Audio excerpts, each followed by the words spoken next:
Assalamualaikum warahmatullahi wabarakatuh. Apa kabarnya anak-anak?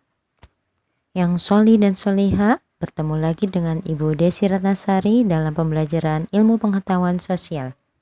Pada pembelajaran kali ini, kita akan membahas tema 2, subtema 2, tentang jenis-jenis usaha yang dikelola secara perorangan dan kelompok, dan pengaruh kegiatan ekonomi terhadap kesejahteraan masyarakat. Tujuan pembelajaran ini yang pertama, peserta didik dapat menjelaskan jenis-jenis usaha dan kegiatan ekonomi sesuai lingkungannya. Yang kedua, peserta didik dapat menjelaskan pengaruh kegiatan ekonomi terhadap kesejahteraan masyarakat. Untuk pembahasan yang pertama yaitu tentang jenis-jenis usaha yang dikelola secara perorangan dan kelompok. Dalam melaksanakan usaha, seseorang dapat bekerja secara individu atau perorangan dan bekerja sama dengan orang lain atau kelompok.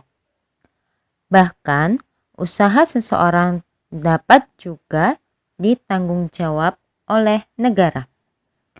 Ada beberapa macam bentuk usaha yang dapat dilaksanakan oleh seseorang. Berikut ada penjelasan tentang jenis-jenis usaha yang dikelola secara perorangan dan kelompok.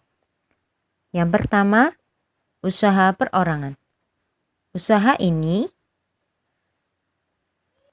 tanggung jawabnya dibebankan pada pemiliknya. Ciri yang lain, keuntungan dan kerugiannya ditanggung oleh orang tersebut secara langsung. Contoh usaha ini yaitu warung kelontong, bengkel, dan banyak lainnya. Yang kedua, firma, yaitu perusahaan yang didirikan oleh paling sedikit 2 orang. Setiap anggotanya memiliki hak melakukan tindakan. Resiko kerugian pun ditanggung bersama. Yang ketiga ada persekutuan komanditer atau CV. Usaha yang memiliki 2 macam anggota, yaitu anggota aktif dan anggota pasif.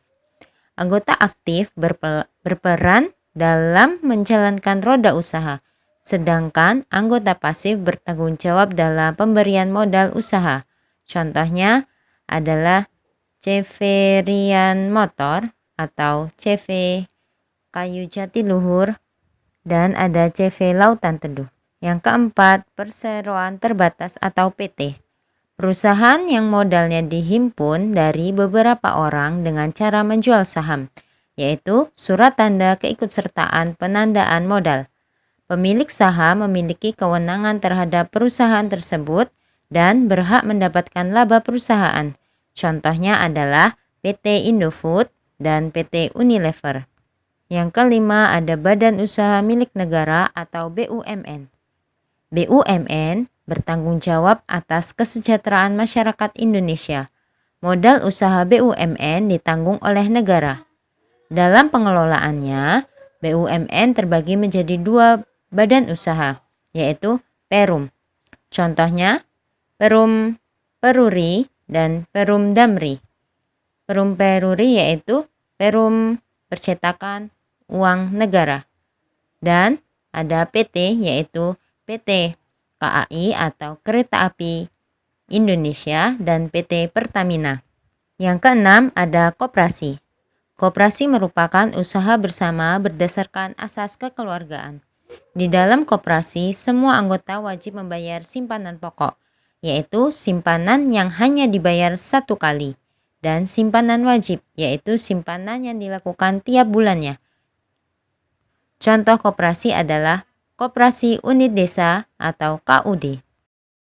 Pembahasan yang kedua yaitu pengaruh kegiatan ekonomi terhadap kesejahteraan masyarakat.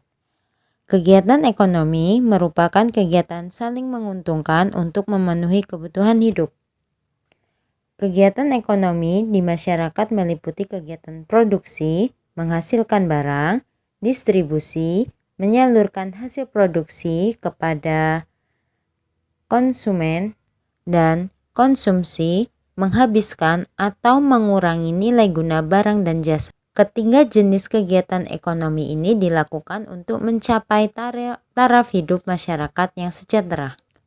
Kesejahteraan masyarakat merupakan suatu kondisi terpenuhinya kebutuhan masyarakat sehingga dapat hidup layak dan mampu mengembangkan diri, sehingga dapat melaksanakan fungsi sosialnya.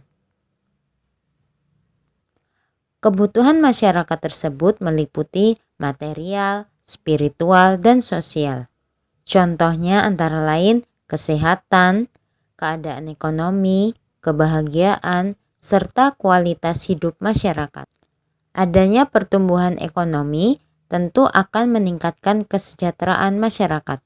Pertumbuhan ekonomi merupakan proses berkembangnya perekonomian yang meliputi kegiatan produksi, distribusi, dan konsumsi di suatu wilayah. Adanya ketidakmerataan pendapatan serta capaian pertumbuhan ekonomi yang berbeda sangat memengaruhi perbedaan tingkat kesejahteraan antara masyarakat di kota dan masyarakat di desa. Demikian pembelajaran kita untuk tema 2 subtema 2. Bertemu lagi di minggu depan dan pembelajaran yang baru. Ibu akhiri, wassalamualaikum warahmatullahi wabarakatuh.